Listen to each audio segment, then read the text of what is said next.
In early January 1945, Dwight Eisenhower faced a catastrophic command crisis that threatened to shatter the Western Alliance just as victory appeared within reach. While the Ardennes woods were still choked with the smoke of the Battle of the Bulge, a volcanic ego clash erupted between the unassuming Omar Bradley, the fiery George Patton, and the pompous British Field Marshal Bernard Montgomery. Could one man's quest for personal glory actually derail the liberation of Europe? The winter of 1945 did not bring the peace the world craved. Instead, it brought a freezing, blood-soaked realization that the German war machine was not yet dead. Deep within the supreme headquarters of the Allied Expeditionary Force, General Dwight D. Eisenhower sat hunched over maps that represented more than just troop movements. They represented the fragile glue holding together the most complex military alliance in human history. To his west, his American generals were in a state of near mutiny, their faces reddened by a fury that had nothing to do with the German enemy and everything to do with the man leading the British forces to their north. Bernard Law Montgomery, a man as brilliant at set-piece battles as he was at alienating his peers,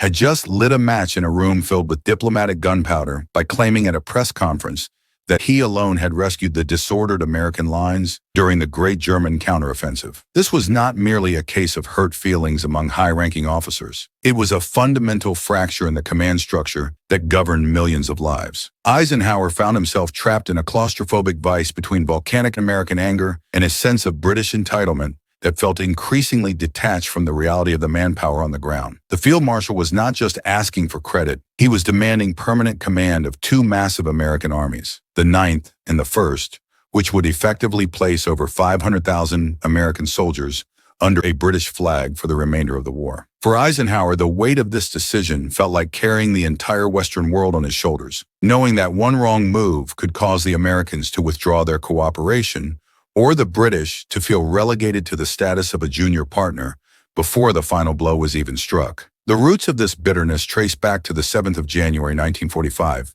a day that would live in infamy within the halls of Allied command. Montgomery had stood before a room packed with international reporters and, with a characteristic lack of humility, described the Battle of the Bulge as his personal masterpiece. He spoke of the American forces as if they were a confused rabble that he had to reorganize, curate, and lead to safety, completely glossing over the fact that it was the grit of the American GI in the foxholes of Bastogne and St. Vite that had actually blunted the German spearhead.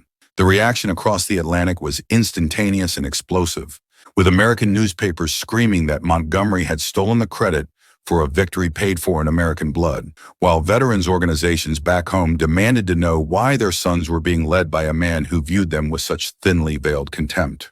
Inside the American camp, the situation was even more dire than Eisenhower initially realized, as General Omar Bradley, usually the most level-headed of men, informed his commander that he would rather resign his commission and go home than serve another day under a structure that allowed Montgomery to insult his troops. Bradley's heart burned for the 19,000 Americans who had perished in the snowy hell of the Ardennes, and to him, Montgomery's words were a second attack, a betrayal from within the alliance that dismissed the ultimate sacrifice of men who had died holding the line. This was the nightmare scenario Eisenhower had worked for years to avoid, a mass resignation of his top tier of leadership that would leave the American armies leaderless, just as they prepared to cross the Rhine and enter the heart of the Third Reich. The tension reached a boiling point when General George S. Patton, the flamboyant commander of the Third Army, caught wind of Montgomery's demands and immediately threw his weight behind Bradley, swearing that he too would quit if the British Field Marshal was given permanent control over American boys. Patton had just performed a military miracle,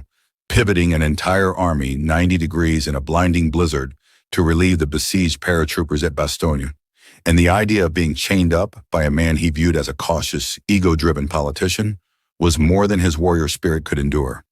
Eisenhower realized he was staring into an abyss where the American command structure could collapse entirely, fueled by the refusal of his generals to let American blood be spent solely to polish the reputation of a British commander who refused to acknowledge their worth.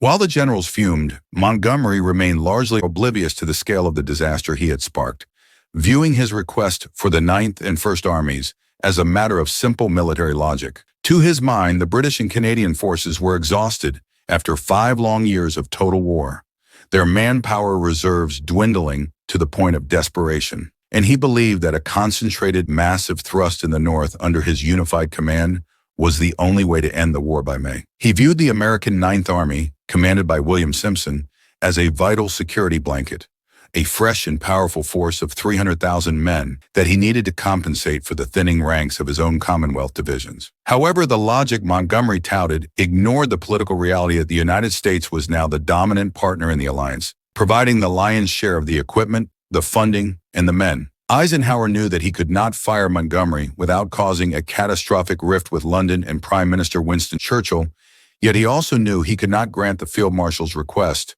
without losing the loyalty of every American officer under his command. It was a lonely battle fought in the quiet of his headquarters, a struggle to find a solution that would satisfy no one perfectly, but would keep everyone focused on the singular goal of defeating Adolf Hitler. The turning point came when Montgomery's own chief of staff, Major General Freddie de realized that his boss was on the verge of being sacked. De flew to Eisenhower's headquarters and was shocked to find that the Supreme Commander had already drafted the relief orders. The hero of El Alamein was literally hours away from a career-ending dismissal. Racing back to Montgomery's side, de had to perform a verbal intervention, forcing the Field Marshal to understand that his arrogance had brought him to the edge of a precipice, and that only an immediate, humble apology could save his position. On the 8th of January, Montgomery finally penned an apology, though many in the American camp felt it was a hollow gesture born of self-preservation rather than genuine remorse. While the letter technically prevented his firing, the poison had already entered the system, and the trust that is essential for coalition warfare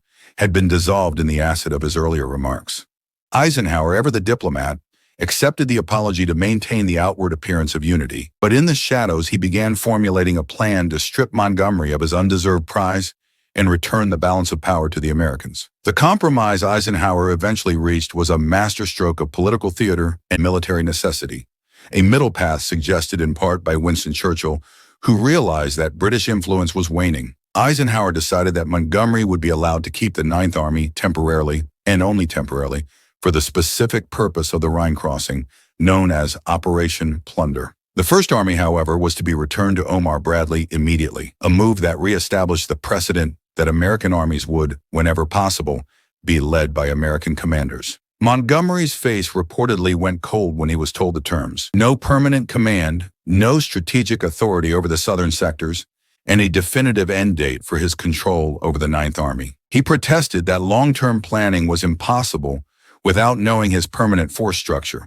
But Eisenhower, usually the most patient of men, remained firm, repeating that the decision was final and non-negotiable.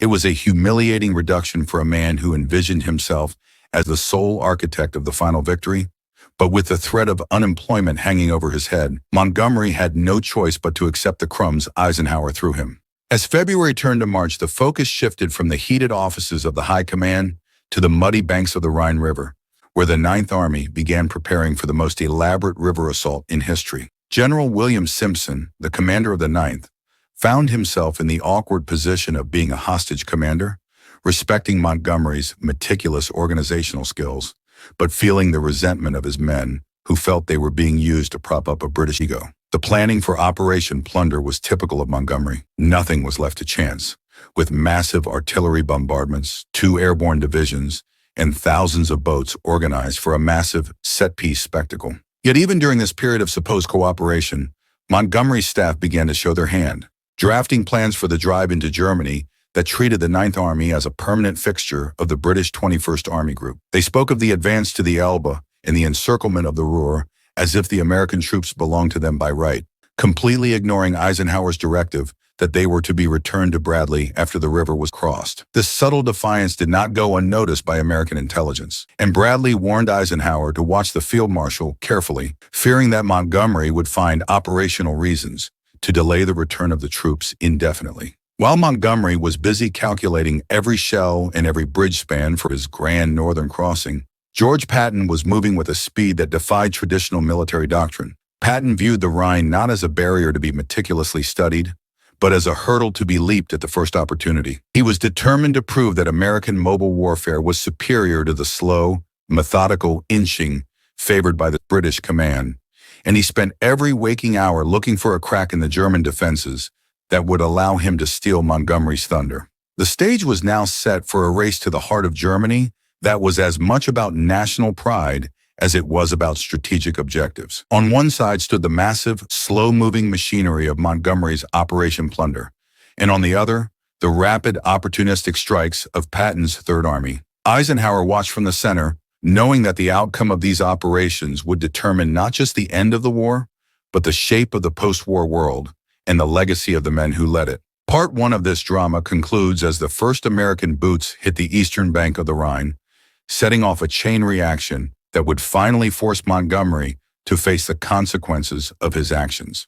On March 22, 1945, the strategic landscape of the war shifted in a heartbeat when George Patton's Third Army reached the Rhine near Oppenheim. Without waiting for the massive artillery barrages or the elaborate airborne drops that characterized British planning, Patton saw a weakly defended sector and ordered his men across immediately. It was a move of pure opportunism that bypassed months of meticulous preparation, demonstrating the American mobile warfare doctrine in its most fluid and aggressive form. Patton, ever mindful of the rivalry that had poisoned the high command, called Omar Bradley with a specific, triumphant instruction to tell the world that the Third Army was across before Montgomery could even start his engines. This wasn't just a tactical victory, it was a psychological strike intended to prove that the Rhine could be conquered without the ponderous, set-piece methods Montgomery insisted were essential.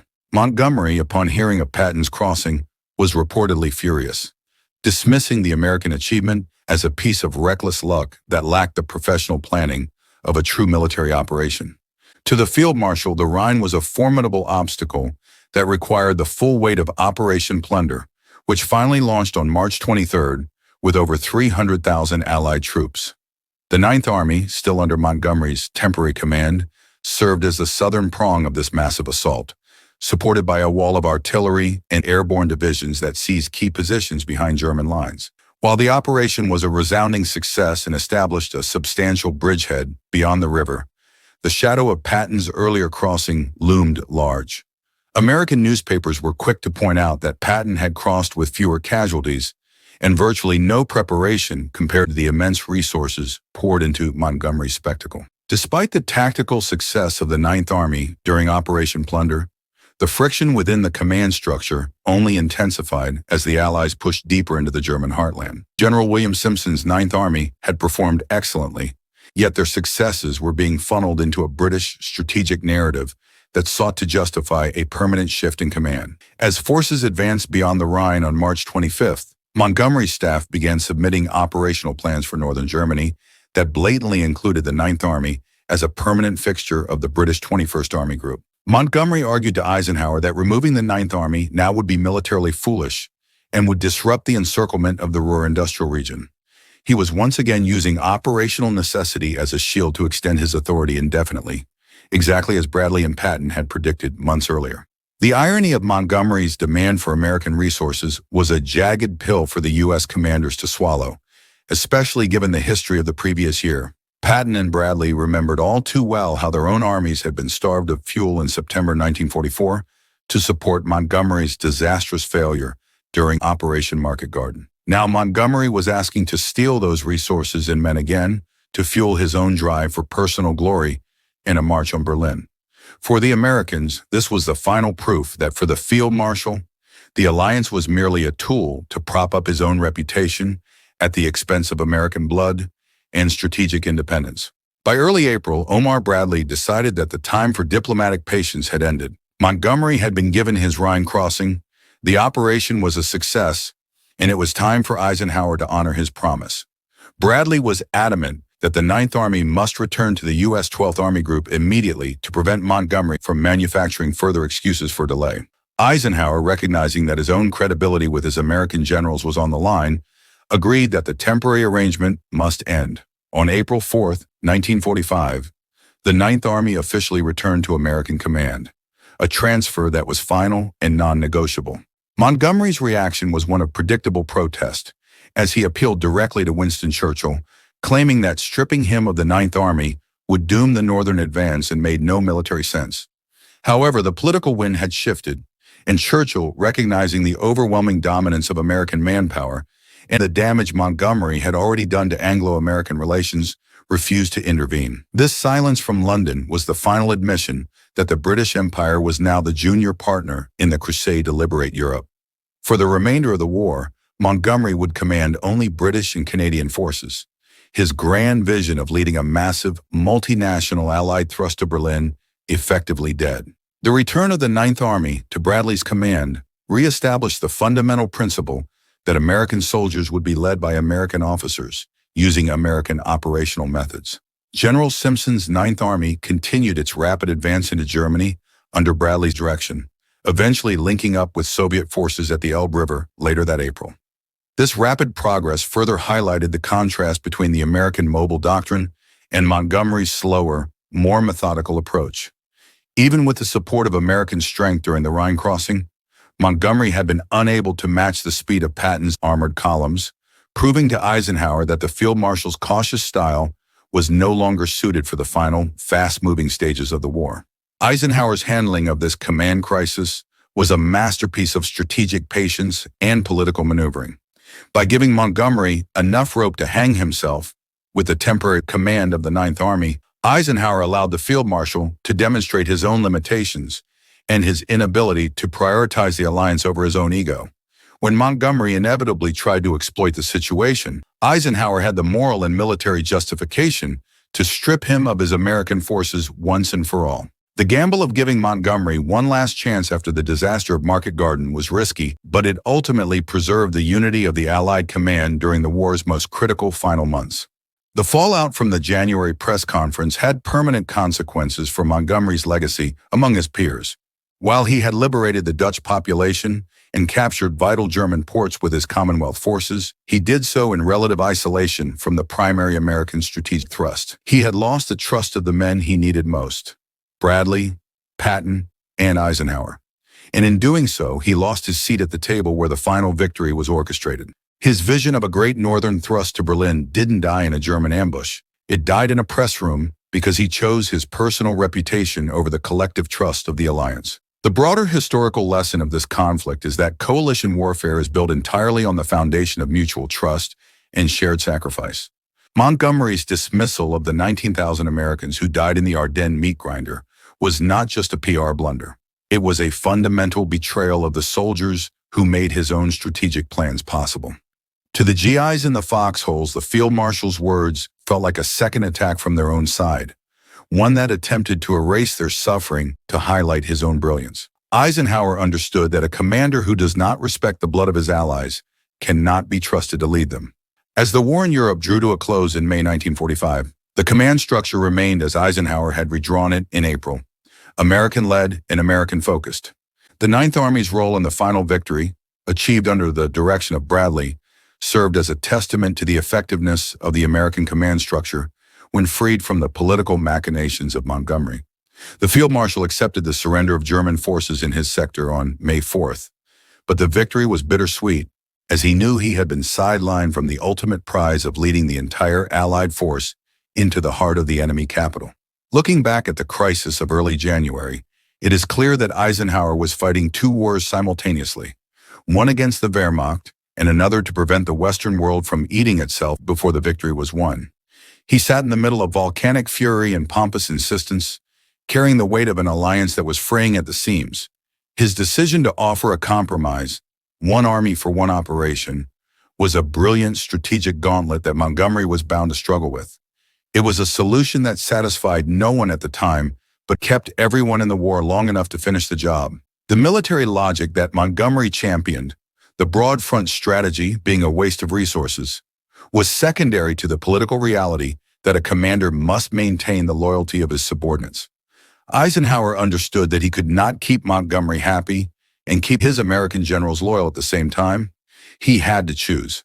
By choosing Bradley and Patton, he ensured that the bulk of his fighting force remained motivated and unified for the final push. Montgomery's arrogance had nearly collapsed the entire command structure, and only Eisenhower's steady hand prevented a mass resignation that would have jeopardized the entire war effort.